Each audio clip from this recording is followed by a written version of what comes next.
अच्छा, सो आज का जो लेक्चर है वो असूली तौर पर तो मैं पहले नहीं देने का इरादा था, लेकिन मैं पेपर चेक करने के बाद मेरा इरादा बन गया। वो ये था कि जो स्टेट मशीन्स पढ़ी थी हमने और सीक्वेंशियल सर्किट एनालिसिस पढ़ा और डिज़ाइन पढ़ा, उसके क्वेश्चंस में क्लास की परफॉर्मेंस काफ़ी बुरी थी। ठीक है, तो यस सर, बिल्कुल। आज का जो देखते हैं हमें कितना टाइम लगता है। हो सकता है पूरा लेक्चर, हो सकता है आधा लेक्चर हो, यानी फर्स्ट हाफ हमारा उसमें जाए। वो उस हिस्से के रीकैप पे लगेगा, और उसका रीकैप इस तरह से कि हम ऐसा करेंगे कि जो मिड में क्वेश्चन आए थे उन्हीं को ले करके उसका सलूशन सॉल्व करने की कोशिश करते हैं, और उसी में आपका रीकैप भी हो जाएगा। ठीक है, सो सीक्वेंस में उसका ऑपोजिट रख लूँगा, जो कि हम कह लें कि नॉर्मली हम सिस्टम एनालिसिस पहले पढ़ते हैं, डिज़ाइन बाद में, लेकिन मैं इसमें डिज़ाइन वाला क्वेश्चन पहले सॉल्व कर लेता हूँ। उससे मुझे लगता है ज़्यादा अच्छी समझ आती है, क्योंकि डिज़ाइन इंटरेस्टिंग काम होता है, एनालिसिस थोड़ा सा बोरिंग काम होता है। तो उस पे आ जाते हैं। तो ये हमारा क्वेश्चन था, ये आपको नज़र आ रहा होगा। It was slightly modified form of जो हमने क्लास में किया था। तो आपको कहा हुआ था कि एक स्टेट डायग्राम बनाएं of a vending machine that dispenses a soft drink if user has entered ₹30 और यूजर कैन एंटर ₹10 और 20 कॉइन्स। ठीक है, तो हमने अज्यूम किया हुआ है कि दो ही इनपुट्स हो सकती हैं, 10 का कॉइन हो सकता है या 20 का कॉइन हो सकता है। ठीक है, अच्छा, इसमें मे बी मैं बजाय ये जो सर्कल्स ड्रॉ करने, मैंने पहले से दो बना के रखे हुए हैं ताकि मुझे ड्रॉ ना करने पड़े। ठीक है, तो मैं वहाँ से इसको इधर कॉपी पेस्ट कर लेता हूँ, ताकि ये मेरा साइड में बने हुए सर्कल्स हैं जिनको हम रीयूज कर सकते हैं। ओके, सो हमने क्या पढ़ा था स्टेट डायग्राम में कि एक हमारी स्टार्टिंग स्टेट होती है जिसमें हम डबल सर्कल लगाते हैं। ठीक, तो ये हमारी होगी स्टार्टिंग स्टेट। ठीक, प्रॉब्लम से मेरी आवाज़ तो आ रही है ना सारों को? बिल्कुल खामोशी है तो यस सर, आ रही है। ठीक है। Yes sir. सो सो हम जो मैंने आपको जब हम ये पढ़ रहे थे तो हमने कहा था कि यार जो प्रॉब्लम होता है ना, उससे अमूमन हम स्टेट डायग्राम तक पहुंच सकते होते हैं। ठीक है, तो वो स्टेट डायग्राम तक कैसे पहुंचते हैं, वो यही है कि हम प्रॉब्लम पे गौर करते हैं कि हमें क्या चीज़ स्टोर करने की ज़रूरत है। तो फॉर एग्जांपल हमारे पास अगर हम बिल्कुल स्टार्ट होंगे तो इसका मतलब है कि जिस बंदे ने भी लेट से वेंडिंग मशीन में पैसे डालने थे उसने कोई पैसे भी नहीं डाले हुए, तो बाय डिफ़ॉल्ट हम अज्यूम करेंगे कि लेट से कि जो आपका बंदा था उसने कोई पैसे नहीं डाले, तो ये ₹0 उसने एंटर किया हो। ठीक है, सो अब अगर वो दो इनपुट्स दे सकता है, या वो ₹10 एंटर कर सकता है या वो ₹20। तो अगर वो ₹10 एंटर करे तो अब ये उससे डिफरेंट है कि उसने कुछ एंटर नहीं किया हुआ था, तो we need to have a separate state for that. और आउटपुट उस केस में क्या होनी चाहिए, को हमें डिस्पेंस कर देनी चाहिए या नहीं करनी चाहिए? No sir, no. ठीक है, तो हमें ज़हन में ये रखना है कि हमारी इनपुट्स क्या हैं। ठीक है, इनपुट्स और आउटपुट्स। ठीक है, सो मेरी एक इनपुट है ₹10 और एक इनपुट है ₹20, और आउटपुट है मेरी कोक या नो कोक। बाइनरी में हम इसको बाद में खुद ही इसको 0 असाइन कर देंगे, इसको 1 असाइन कर देंगे कि अगर 0 आया तो इसका मतलब 10 और 1 आया तो इसका मतलब 20, और कोक को हम कह देंगे लेट से 1 और नो कोक कह देंगे 0। ठीक है, तो अब ये हमारी मर्जी है कि हम क्या असाइनमेंट्स करें, लेकिन अभी स्ट्रेट डायग्राम बनाते हुए हम इसको, क्योंकि हम रुपीज़ और कोक में सोचना ज़्यादा इजी रहेगा, तो हम ये कर सकते हैं कि हम कह दें कि ₹10 अगर एंटर किए तो कोक अभी डिस्पेंस नहीं करनी चाहिए, और we should go to a separate state. ठीक है, मैं अगर सॉरी सर्कल्स को ड्रॉ करने के बजाय इसको ड्रैग करके इधर ले आता हूँ अपने सर्कल को। ठीक है, सो 10 रुपये आए तो हम इस ट्रेड में आ गए। ठीक है, ओके। सो ये वाली स्टेट पे हमारे इसका मतलब है कि अगर हम इस स्टेट पे आ गए हैं तो 10 रुपये हो चुके हुए हैं, ठीक है, डिपॉजिट, लेकिन 10 रुपये में हमने कोक नहीं की। तो मैं कई दफ़ा ऐसे ऐसे क्वेश्चन में सोच रहा हूँ तो मैं पहले कहता हूँ अच्छा यार 10 वाले केसेस से क्या होगा, सिर्फ उसी से पहले सॉल्व कर लो। अगर एक दफ़ा 10 इनपुट किए तो इस वाली स्टेट में गए, अगर मैं एक और दफ़ा 10 इनपुट करूँ तो कहाँ जाऊँगा? तो एक और दफ़ा 10 इनपुट करूँ तो इसी स्टेट में तो नहीं रहना चाहिए, बिकॉज ये तो 10 रुपये को सिग्निफाई कर रही है। तो I should have a second state जिस पे जाऊं अगर मैं 10 रुपये मजीद दे देता हूँ, और उस पे मुझे कोक आउटपुट करनी चाहिए कि नहीं? Sir no. नहीं करनी चाहिए, बिकॉज अभी 20 रुपये हुए हैं, 30 रुपये पे कोक आएगी। तो सेकंड स्टेट के लिए अगेन मैं सर्कल को इधर से कॉपी कर लेता हूँ और लेट्स से कि मैं इस जगह पर पेस्ट कर देता हूँ। ठीक हो गया, तो ये मेरी सेकंड स्टेट होगी। ओके, और अगर मैं इधर से मजीद 10 रुपये एंटर करूं फिर क्या करना चाहिए मुझे?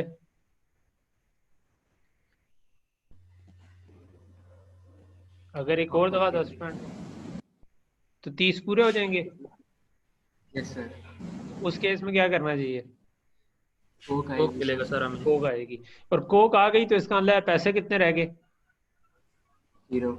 जीरो। तो जीरो। इसका मतलब है कि एक और दफा 10 एंटर किए तो I should go back to 0, but 29 रुपए जो इकट्ठे हो गए हैं उनके जवाब में मुझे कोक आउटपुट कर देनी चाहिए। ठीक है, तो ये तो पहला वो केस है कि हाँ भाई 10 10 10, और इसका मतलब हुआ कि 20 रुपए हो चुके हैं, इसका मतलब था 10 रुपए हो चुके हैं, और 20 के ऊपर मजीद 10 आए तो ये आपकी कोक आउटपुट आ गई। लेकिन हमारी दूसरी इनपुट भी आ सकती थी, तो हमने हर स्टेट पे तमाम इनपुट्स को देखना है। अभी हमने हर स्टेट पे एक एक इनपुट को देख लिया कि 10 10 10 आया तो क्या करना है। अगर 0 वाली स्टेट पे 20 डायरेक्ट को इनपुट कर दे तो क्या मुझे एक सेपरेट स्टेट में चले जाना चाहिए या इन्हीं में से किसी नो स्टेट? सर, सर वो 20 वाली स्टेट पे चले जाएंगे। 20 वाली स्टेट पे चले जाना चाहिए, तो क्योंकि ये स्टेट यही बता रही है कि 20 रुपए आ गए हैं, तो मैं 20 वाली स्टेट पे चला जाऊंगा, और अभी 20 हुए हैं तो मैं कोक आउटपुट नहीं करूंगा। इसी तरह ये पहली स्टेट पे तो दोनों इनपुट हमने देख लिया, 20 है तो इधर जाना है, 10 है तो इधर जाना है। दूसरी स्टेट पे भी हमें यही देखना है कि 10 है तो किधर जाना है, 20 है तो किधर जाना है। 10 तो हमने बताया हुआ है, 10 है तो हम इधर आ गए।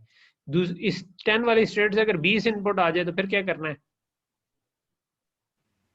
फिर वापस 0 पे। जीरो पे सर। इसका मतलब है 30 रुपए पूरे हो गए, अब हमें क्या करना चाहिए?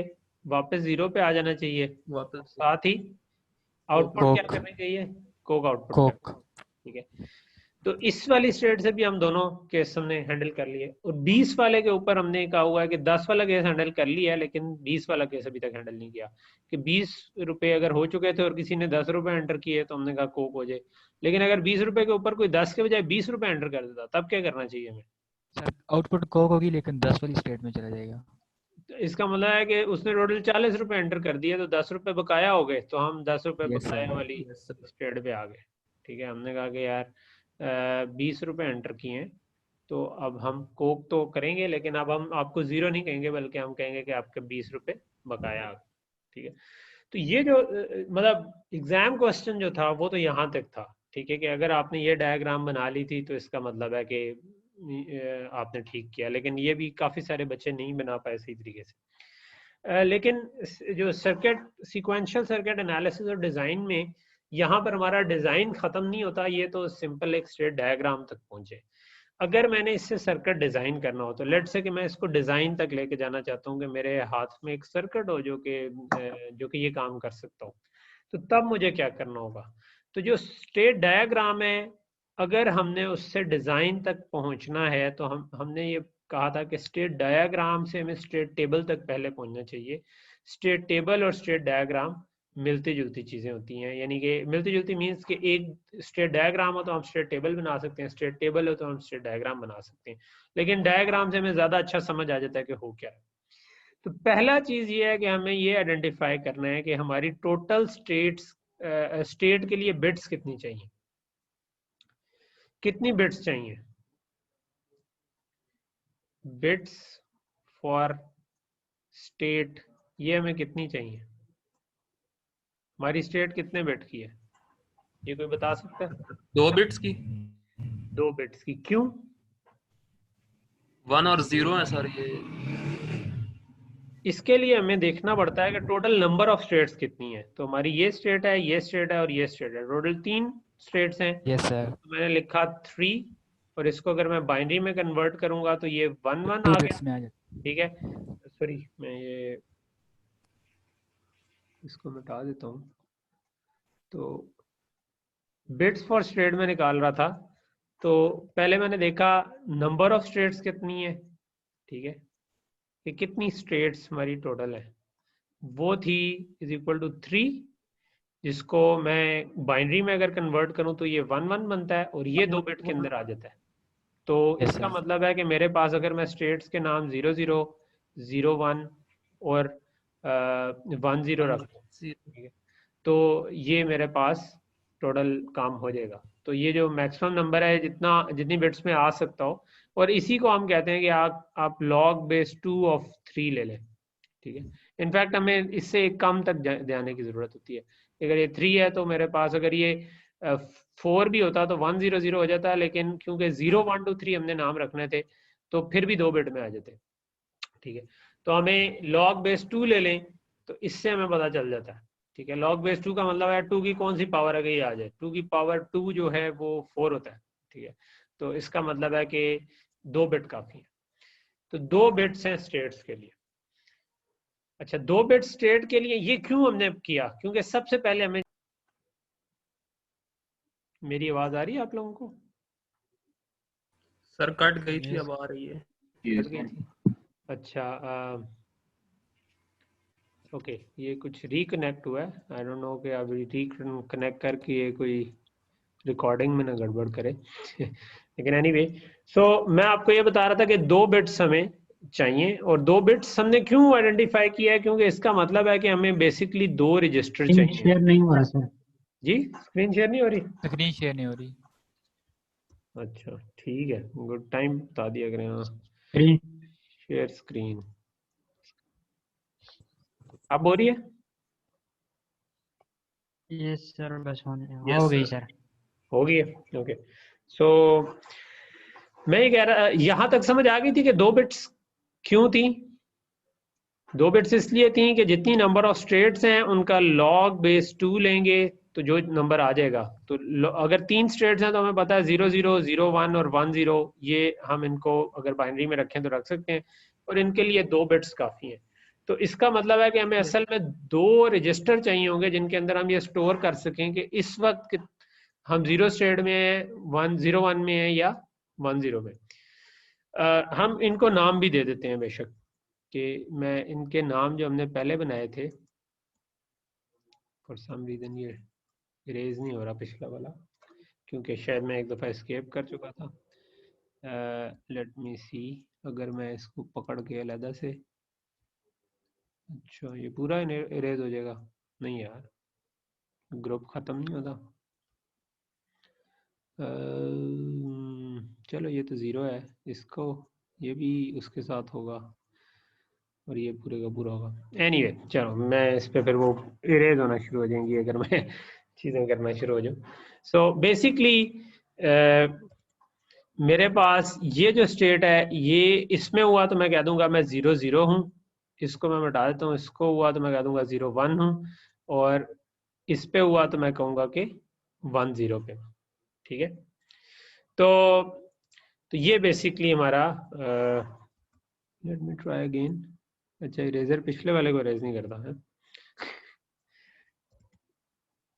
ओके, सो ये मैं इसको वैसे काट देता हूँ। ठीक है, सो ये 0 1 स्टेट आ गई मेरी, ये मेरे पास 1 0 स्टेट आ गई, ये मेरे पास 0 0 स्टेट आ गई। ठीक है, तो इन 2 रजिस्टर्स में लेट से कि मैं कहता हूँ ये 2 डी फ्लिप फ्लॉप्स हैं। ठीक है, तो इन पे अगर करंटली 0 0 पड़ा हुआ है, इधर आउटपुट पे 0 0 आ रहा है, इसका मतलब हम स्टेट पे हैं। जब हमारी कोई इनपुट करेगा 10 की तो हमें इसको चेंज करके 0 1 पर लेके जाना है। ठीक है, तो इसके लिए हम सबसे पहले स्टेट टेबल बना लेते हैं। ठीक है, ठीक है। स्टेट टेबल में क्या क्या चीजें आ रही होती थी याद है? प्रेजेंट स्टेट और next state, input, present state और इनपुट स्टेट पे होती थी, प्रेजेंट स्टेट और नेक्स्ट स्टेट और output. Yes yes next state और आउटपुट। ठीक है, हमने कहा हुआ है इनपुट्स है हमारी 0 फॉर 10, 1 फॉर 20, और को आउटपुट है हमारी कोक और नो कोक। तो इनपुट के लिए कितनी बिट्स चाहिए? कितनी बिट्स इनपुट के लिए काफी है? इनपुट या 0 हो सकती है या 1 हो सकती है। 2 बिट्स। 2 एक बिट, बिट काफी है, बिकॉज एक बिट 0 भी हो सकती है और 1 भी हो सकती है। ठीक है, और आउटपुट के लिए कितनी बिट्स काफी हैं? सर वो भी एक। वो भी एक काफी है। एक बिट।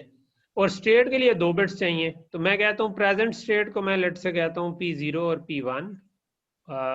इसका क्या मतलब है? इन फ्लिप फ्लॉप्स पे इस फ्लॉप पे अज्यूम कर रहा हूँ कि क्या वैल्यू है। नेक्स्ट स्टेट का मतलब है कि इनपुट पे मैं क्या अज्यूम कर रहा हूँ कि जो अगले साइकिल में डी फ्लिप फ्लॉप में, क्योंकि डी फ्लिप फ्लॉप क्या करता है, जो इनपुट पे अगले साइकिल में वो उसकी आउटपुट पे होता है। तो हम बेसिकली ये करना चाह रहे हैं। तो इधर मैं कहता हूँ N1 और N0 जो इसकी इनपुट पे आएगा, और ओवरऑल हमारी एक इनपुट है। लेट से मैं इनपुट को नाम देता हूँ X और आउटपुट को नाम देता हूँ Y। तो ये मेरी इनपुट हो गई X, ये मेरी आउटपुट हो गई Y। तो अब मैंने आपको कहा था कि इधर से हम डायग्राम से टेबल बना सकते हैं, टेबल से डायग्राम बना सकते हैं। तो अगर मेरी 0 0 स्टेट के ऊपर 0 इनपुट आ जाए, ठीक है, तो मैं कहाँ जाऊंगा? 0 का मतलब है 0 का मतलब है 10 रुपए। तो 0 0 पर अगर 0 आ जाए तो मैं किधर जाऊंगा? 0 1 स्टेट पे। ये मैं डायग्राम बता रही है, 0 0 पर अगर 0 आए तो 0 1 पे जाना है। तो मैं इधर लिख दूंगा 0 1। ये बात समझ आ रही? Yes sir. ये जो 10 लिखा हुआ है, ये हमने कहा ना 10 का मतलब 0, 20 का मतलब 1। तो मैंने 0 0 स्टेट पे अगर 0 आया तो कहाँ जा रहा हूँ? 0 1 पे। और आउटपुट क्या है? No Coke. नो कोक क्या चीज है? 0। 0 ठीक है, इसी तरह अगर 0 0 पर 1 आया तो मैं कहाँ जा रहा हूँ? 0 0 पर 1 आया तो कहाँ जा रहा हूँ? नो को जाके स्टेट में रहूँ। 1 0 वाली, ये वाला जो एरो है 1 0 20 was 1, 1 आया तो मैं 1 0 पे जा रहा हूँ। और आउटपुट Yes, क्या है? Till no. 0 ठीक है, 0 ही है। 0 का मतलब 0 अच्छा, सो 0 0 0 हो गया, 0 0 1 हो गया, अब 0 1 0 आया। ठीक है, सो 0 1 0 का मतलब है मैं 0 1 स्टेट पे हूँ और इनपुट 0 आई। तो 0 1 स्टेट पे अगर 10 आया तो मैं किधर जा रहा हूँ? 0 0 में 0 1 0 पे। ये 10 वाला है एरो, तो हम 1 0 पे जा रहे हैं। ठीक है, 1 0 सही है सर। ठीक है, और आउटपुट क्या है? 0 नो कोक 0। तो को क्या है, तो इसका मतलब है 0 है। अच्छा, इसी तरह 0 1 पे अगर 1 आ गया तो किधर जा रहा हूँ? इस पे अगर 1 आ गया यानी 20 आ गया तो किधर जा रहा हूँ? तो 0 0 0 0 पे। 0 0 पे जा रहे हैं। ठीक है, और आउटपुट क्या है? 1 1, क्योंकि कोक आ रही है। अच्छा, तीसरी स्टेट हमारी थी 1 0।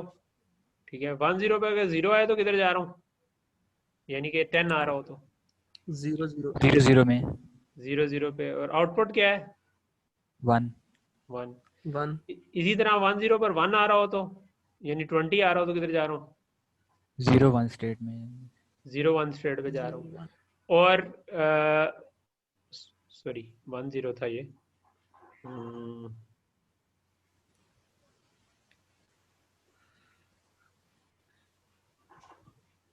अच्छा, 1 0 के ऊपर 1 आ रहा हो तो 1 0 के ऊपर अगर 1 आ रहा हो यानी 20 आ रहा हो तो मैं 0 1 पे जा रहा हूँ। और आउटपुट क्या है? 1 ठीक है, अच्छा, इसके अलावा भी कॉम्बिनेशन बन सकते हैं 1 1 0 और 1 1 1, बट वो हम इसलिए नहीं लिख रहे क्योंकि हमारी 3 स्टेट्स, अगर चौथी स्टेट होती तो हम उसको डोंट केयर अज्यूम कर सकते हैं। ठीक है, कि यानी कि बाकी जो है ना, जो हमारे 1 1 0 और 1 1 1, क्योंकि ये वाली स्टेट कभी आ नहीं सकती, तो हम कह सकते हैं कि जी इस केस में हमारी जिधर मर्जी चले जाओ। ठीक है, बिकॉज ये कभी आएगी नहीं। तो हम इसको डोंट केयर भी कह सकते हैं। अच्छा, अब हमने जो सर्किट बनाना है, इसमें ये जो लेफ्ट साइड राइट साइड पे चीजें हैं, ये वाली, ये जो हमारी बन रही है, ठीक है, ये बता रहा है कि y कैसे बनेगा, ठीक है। तो यहाँ पर हमें नजर आ रहा है कि y जो है, इसको अगर मुझे सॉल्व करना हो तो आई कैन मेक अ के मैप, ठीक है, और उसको मैं फिल कर सकता हूँ, ठीक है, कि आउटपुट कैसे आएगी, ठीक। सो मैं कह सकता हूँ कि P1 बिल्कुल इस तरतीब से लिखना है, P1 P0 और X, क्योंकि ये 0 0 0 0 0 1 जिस तरह लिखे हैं उसी तरह उसकी मिन टर्म्स बनेगी। इसको मैं देखूं तो 0 0 0 1 0 0 0 1 और फिर 1 1 X X 1 1 X X, ठीक है। सो यहाँ तक चीज समझ आ गई कि ये अब हमारी y की इक्वेशन बन रही है, ठीक है। तो मैं इधर 0 रख सकता हूँ, इधर 1 रख सकता हूँ, 0 0 0 1 1 1 1 0। और के मैप के सवाल आपके जनरली ठीक थे, वो हम अगर बनाने की कोशिश करें तो एक ये मेरा बन जाएगा और एक ये मेरा सर्कल बन जाएगा। एक्सेस को हम यूज करके इसको एक्सपैंड कर सकते हैं। तो ये इसकी इक्वेशन बनेगी मेरे पास क्या, y इज इक्वल टू, इस केस में P0 और X चेंज हो रहे हैं, P1 1 है, मैं कह सकता हूँ कि P1 प्लस, ये किसी का मोबाइल जो है ना बहुत ही बोल रहा है भाई, कौन याद कर रहा है आपको इतना ज्यादा यार है। तो ये P0 X, ठीक है। तो इसका क्या मतलब हुआ कि प्रेजेंट स्टेट, अगर आपके पास ये, अगर मैं कहता हूँ P1 है और ये मेरे पास P0 है, ये वाली राइट साइड पे आउटपुट, तो मैं कह रहा हूँ P1 प्लस P0 X। तो P0 के साथ मैंने इनपुट ली X, इसको किया एंड, ये इसको मैंने कर दिया और, तो ये मेरे पास Y आउटपुट आ जाएगी। यहां तक चीज समझ आ रही, ठीक है, सबको क्लियर हो रही है ना? Yes sir. जी सर, हो रही है। इसी तरह नेक्स्ट स्टेट के लिए अगले साइकिल में हम चाहते हैं इन फ्लिप फ्लॉप्स में क्या हो, तो क्योंकि डी फ्लिप फ्लॉप्स हैं तो हम इसी जगह पर बता देंगे कि डी फ्लिप फ्लॉप की जो इधर इनपुट पे इस साइकिल में आ रहा होगा डी फ्लिप फ्लॉप, हमने पता है कि एक साइकिल के लिए स्टोर करता है। तो अगर हम ये जो चीज यहाँ पर आ रही है, इसको मैं कह सकता हूँ ये N1 है और ये N0 है, क्योंकि अगर ये मुझे बता रहा है कि नेक्स्ट स्टेट की पहली बिट क्या है, ये बता रहा है नेक्स्ट स्टेट की दूसरी बिट क्या है। तो जो पहली बिट है अगर मैं उसका सर्किट इधर बना दूं तो अगले साइकिल में ऑटोमेटिकली यही चीज आउटपुट पे आ जाएगी। तो नेक्स्ट स्टेट का मतलब यही है कि अगले साइकिल में क्या आउटपुट आनी चाहिए। तो हम अब सर्किट बना सकते हैं फॉर एग्जांपल N0 का, ठीक है। सो N0 का सर्किट कैसे बनेगा, मैं दोबारा इधर के मैप एक बना देता हूँ। के मैप आप लोगों ने क्योंकि जनरली सही बनाया हुआ थे तो इस पर मैं ज़्यादा टाइम नहीं लगा रहा एक्सप्लेन करने के लिए। 1 0 0 0 ये पहले चाह रहा है और 0 1 x x, ठीक है, 0 1 x x, ठीक है। तो ये P1 था, उप्स, P1 P0 x, इस तरतीब से हमने रखना होता है। इसको अगर मैं देखूं तो एक ये सर्कल बनेगा और इसका कोई भाई नहीं बन रहा तो ये अलग से बन जाएगा, ठीक है।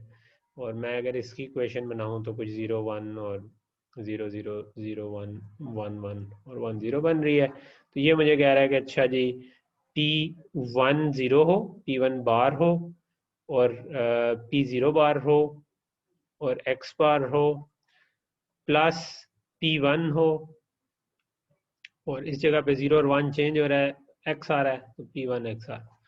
तो इसका ये मतलब है कि अगर हमने ये इक्वेशन हमने बनाई थी N0 की, ठीक है, तो ये N0 है, N0 is equal to this thing. तो N0 का मतलब है ये वाली चीज। इस वाली चीज के मुताबिक हम ये कह रहे हैं कि हमें P1 का बार लेना पड़ेगा। तो डी फ्लिप फ्लॉप है तो इधर से एक बार निकल आएगा, दूसरा इधर से बार निकल आएगा, ठीक है, तीसरा x का भी बार लेना है, ठीक है। सो एक तो हमने इन तीनों को, ये दो बार निकल रहे थे, x के आगे मैंने बबल लगा दिया, इनको आपस में एंड करूं और फिर मैं x को डायरेक्टली भी ले लूं और P1 डायरेक्टली उठा लूं, ठीक है। सो ये मैंने उठाया, ये थोड़ी सी घिचमिच लग रही है लेकिन ओवरऑल इन दोनों को किया तो ये P1x हो गया। ये जो नीचे वाला गेट है ये x बार P1 बार P0 बार हुआ और इनको आपस में मैंने और अगर कर दूं तो this will be my circuit for P0। और सॉरी ये मैसेज आ गया, इसको करते हैं। और सिमिलरली हम एक और के मैप बना सकते हैं फॉर N1, ठीक है। और मैं उस पर पूरा नहीं जाता, ये 0 1 1 0 बनेगा और उसके बाद 0 0 x x है। सो ऑब्वियसली आप इसको भी सर्कल करके इसकी इक्वेशन भी लिख सकते हैं और फिर उसका सर्किट आप इस जगह पे बना देंगे। आपने जस्ट अज्यूम क्या करना है कि जो डी फ्लिप फ्लॉप की आउटपुट है वो पीज है, जो इनपुट्स हैं वो एनज हैं, ठीक है। दैट्स इट, बाकी इसमें कोई ज्यादा साइंस नहीं है, ठीक है। ये वाला पार्ट मैंने क्वेश्चन में नहीं दिया था क्योंकि अदरवाइज क्वेश्चन थोड़ा सा लंबा हो जाना था पेपर में, लेकिन बेसिकली आपको ये वाला पार्ट भी आना चाहिए, ठीक है। तो यहाँ तक चीज कुछ क्लियर हो रही है आप लोगों को, राइट? कोई हूँ हाँ कर दे ताकि मुझे समझ आ जाए कि हाँ जी होगी ये clear. Yes sir. Yes sir, समझ आ रही है। मैं क्विक रिकैप कर देता हूँ। वी स्टार्टेड विद मतलब टिपिकली मैं क्वेश्चन ऐसा देना चाहता हूँ जिसमें हम एंड तक जाएं, लेकिन मैं अमूमन पेपर में इसको तोड़ देता हूँ कि स्टेट डायग्राम का अलहदा दे दूं और स्टेट डायग्राम से स्टेट मशीन यानी हार्डवेयर बनाने का अलहदा दे दूं, ताकि अगर किसी से एक पार्ट सही नहीं होता तो एटलीस्ट वो दूसरा पार्ट सही कर सके। लेकिन ज्यादा इंटरेस्टिंग क्वेश्चन बन सकता था कि मैं आपको स्टेट डायग्राम के बजाय कहता कि इसका पूरा हार्डवेयर बना दें। तो इसका पूरा हार्डवेयर बनाने का क्या तरीका है कि you start with a state diagram. State diagram से आप क्या करते हैं, उसके बाद स्टेप 1 ये है कि स्टेट डायग्राम कंप्लीट करें।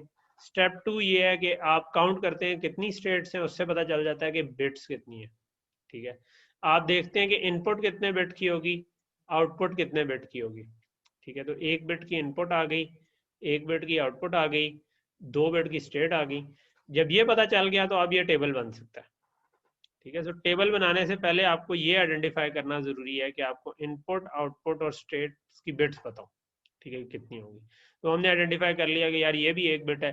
वो कैसे पता चलती हैं, वो हम असाइन किया होता है कि अच्छा यार कितने 0 और 1 ही आ रहा तो 1 बिट है, अगर 0 0 0 0 1 1 0 1 1 इस तरह आ रहा होता तो वो फिर 2 बिट्स हो जाती हैं।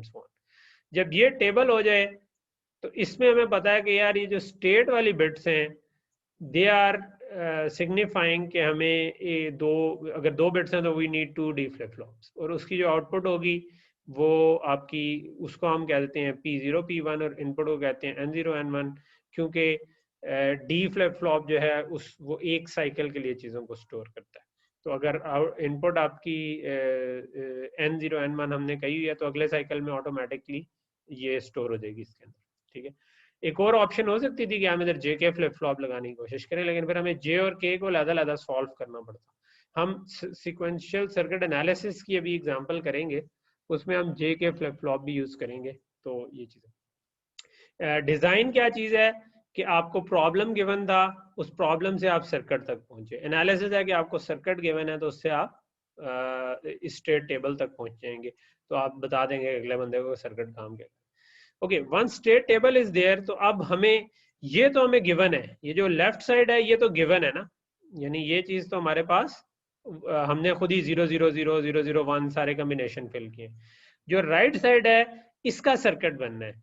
ये इसमें से ये वाली आउटपुट जो है ये तो डायरेक्ट आउटपुट का सर्किट बन गया, लेकिन ये जो स्टेट वाली चीजें हैं ये डी फ्लिप फ्लॉप की असल में इनपुट का सर्किट बन रहा होता है। ये चीज अगर आपको पॉइंट सही तरीके से में रहे तो ये चीज हो जाएगी। ओके, सो ये तो हो गया हमारा सीक्वेंशियल सर्किट डिजाइन। एक एग्जांपल मैं सीक्वेंशियल सर्किट डिजाइन ही की ओर कर लेता हूँ before going into break, because इसके टिपिकली 2 तरह के क्वेश्चन के वेरिएंट आते हैं। एक तो ये कोक नो कोक इस तरह का हमने बनाया हुआ है, एक आध और एग्जांपल हमने की थी सीक्वेंस रिकग्नाइजर की, उसमें भी लोग गलती करते हैं। ये टिपिकली हो सकता है फाइनल में उससे रिलेटेड आ जाए। तो अगर मैं कहता हूँ कि मेरे पास सीक्वेंस आ रहा है 1 1 1 1, लेट से मैंने ये करना है, तो मैं उसका सर्किट नहीं डिजाइन करूंगा, मैं सिर्फ स्टेट डायग्राम तक करूँ। तो मुझे पहली स्टेट क्या रखनी चाहिए, चलो मैं अब इसी तरह ड्रॉ कर देता हूँ। पहली स्टेट का मतलब है लेट से ये सीक्वेंस मैंने पकड़ा, या लेट से कि मैं एक आध को 0 कर देता हूँ, लेट से पहले कोई 0 कर देता हूँ कि अगर 0 और 4 1s फॉलोड और ये सीक्वेंस रिकग्नाइजर प्रॉब्लम क्या था कि एक एक बिट करके मुझे इनपुट आ रही है हर साइकिल में और मैं रिकग्नाइज करना चाहता हूँ कि एग्जैक्टली यही सीक्वेंस इनपुट पे आया है। तो मैं क्या करूंगा, लेट्स से ये मेरी स्टार्टिंग स्टेट है, ठीक है, इसको डबल सर्कल बनाना चाहिए, लेकिन डबल सर्कल से मेरी ड्राइंग शायद चलो गुजारा हो गया। मैं स्टार्टिंग स्टेट में था, तो मुझे अगर 0 इनपुट आती है तो आगे जाना चाहिए या इधर ही रहना चाहिए? आगे जाना आगे जाना चाहिए सर। ठीक है। सीक्वेंस रिकग्नाइजर में मैं नॉर्मली इस तरह सॉल्व करता हूँ, मैं कहता हूँ कि यार अगर 0 आया तो इसका मतलब है एक बिट आ गई, ठीक है। सो मैं नॉर्मली देखता हूँ कि सीक्वेंस क्या है, 0 1 1 1 है, 0 आया तो आगे चले गए, एक और 1 आया आउटपुट 0 हो फिर आगे गया। चले गए, एक और 1 आया तो फिर आगे चले गए, क्योंकि अब ये सीक्वेंस बनता जा रहा है ना, 0 1 1, एक और 1 आया तो मजीद आगे चले गए। जब आखिरी से एक पहले यानी 3 1s आ गए तो इसका मतलब है ये तो हो गया। अब आखिरी जब आएगा तो इसका मतलब है कि मेरा सीक्वेंस कंप्लीट हो गया। वहां पर सोचने की जरूरत है कि अब मुझे जाना कहाँ चाहिए, क्योंकि अब इसका मतलब ये भी हो सकता था कि आखिरी जो 1 आया वो अगले सीक्वेंस का स्टार्ट। इस स्पेसिफिक एग्जांपल में नहीं हो सकता वो अगले का स्टार्ट, क्योंकि हमारा स्टार्ट 0 से हो रहा है। 0 से हो रहा है। तो इसका मतलब हुआ कि अगर एक और 1 आया तो I should come back here, ठीक है। तो अगर इधर है और इस पे मैं आउटपुट 1 करूंगा कि हाँ जी सीक्वेंस आ गया, बाकी सब के ऊपर मैं 0 करता रहूंगा। तो ये तो मेरा वो बेस सीक्वेंस हो गया कि जो मुझे चाहिए ही चाहिए, लेकिन ये स्टेट डायग्राम कंप्लीट नहीं है, बिकॉज मैंने हर केस में सारी चीजें देखनी है। तो अभी तो मैंने सिर्फ जो एक एक साइड देखी है कि अगर 0 आया तो क्या करना है, दूसरे केसेस में 1 आया तो क्या करना है, जो भी सीक्वेंस में आया। तो इस केस में 0 मैंने देख लिया, तो 1 आया तो मुझे क्या करना चाहिए, क्या मुझे आगे जाना चाहिए या कहीं पे या यहीं पे रहना चाहिए? यहीं सर पे इसी रहना चाहिए। पे रहना चाहिए। इसी पे रहना चाहिए, बिकॉज अगर शुरू में 1 आ गया तो वो कोई सीक्वेंस नहीं बना सकता, सीक्वेंस स्टार्ट ही 0 से हो रहा है। अगर पहला 0 आया उसके बाद 1 आया तो तब तो मैं आगे जा रहा हूँ, लेकिन 0 के बाद अगर 0 आया तो क्या मुझे दोबारा स्टार्ट से करना चाहिए या इधर ही रहना चाहिए या आगे चले इधर जाना? ही रहना चाहिए सर, इधर ही रहना चाहिए। इधर ही रहना चाहिए, ठीक है। क्यों रहना चाहिए? बिकॉज 2 0 भी आ जाएं तो उसके बाद 1 1 1 1 आ सकता है। तो इसका मतलब है कि Yes, sir. आपका सीक्वेंस आगे तो नहीं बढ़ा, सीक्वेंस लेकिन सही है, 0 सर। को आप पहला 0 समझ सकते हैं। तो 0 आए तो आपको इधर ही रहना। सिर्फ यही मेन पॉइंट है कि जो इस पूरे क्वेश्चंस में होता है ना, कि आपको ये पॉइंट अगर समझ आ जाए ना कि अच्छा ये 2 0 आ रहे हैं तो इसका मतलब है कि इस 0 को हम अगले सीक्वेंस का पहला 0 समझ सकते हैं, तो आप बाकी की भी बना सकेंगे। 0 1 के बाद इसमें हमने 0 भी कवर कर लिया, 1 भी कवर कर लिया। 0 1 के बाद अगर 1 आए तो आगे जाना है, अगर 0 आए तो कहाँ जाना चाहिए? पिछली स्टेट में सर, 0 वाली में। 0 अगर 0 आए तो अब हम ये वाली स्टेट बता रही है कि एक 0 आया, ये बता रही है कि 0 1 आ चुका है। तो 0 1 के बाद अगर 0 आया तो इसके बाद यही तरीका है कि इसके बाद अगर चारों 1 आए तो सीक्वेंस बन सकता है। तो ये एक 0 कंसिडर हो सकता है, सीक्वेंस का 0 1 नहीं समझा जा सकता। इसका मतलब है कि मुझे वापस आ जाना चाहिए, अगर से 0 Yes, sir. तो मुझे वापस आ जाना चाहिए। इसी तरह 0 1 1 के बाद 0 आए तो मुझे कहाँ जाना चाहिए? वाली स्टेट में आना चाहिए सर। इसी स्टेट में आना चाहिए, क्योंकि जब भी Yes, 0 sir. आए मतलब है मैं उसको एक 0 तो समझ सकता हूँ, लेकिन सीक्वेंस मेरा सारा खराब हो गया। इसी तरह इधर जब भी आखिरी 1 के बजाय 0 भी आया होता तो मुझे इस इसी स्टेट में केस सर। में इधर ही आना चाहिए था, ठीक है। तो ये हमारी स्टेट डायग्राम इस तरीके से बनती है, ठीक है। मैं चाह ये रहा हूँ कि हम एक इसका क्विज रखें, एक हम क्विज रखें उसका क्या नाम है जो दूसरा है वेरिलॉग वगैरह का। अभी हम ब्रेक लेते हैं, नमाज पढ़ते हैं, 10 मिनट बाद दोबारा फिर ज्वाइन करते हैं, ठीक है। मैं टाइम मीटिंग का भी खत्म हो रहा है, तो लेट्स जस्ट ठीक है सर। Okay sir.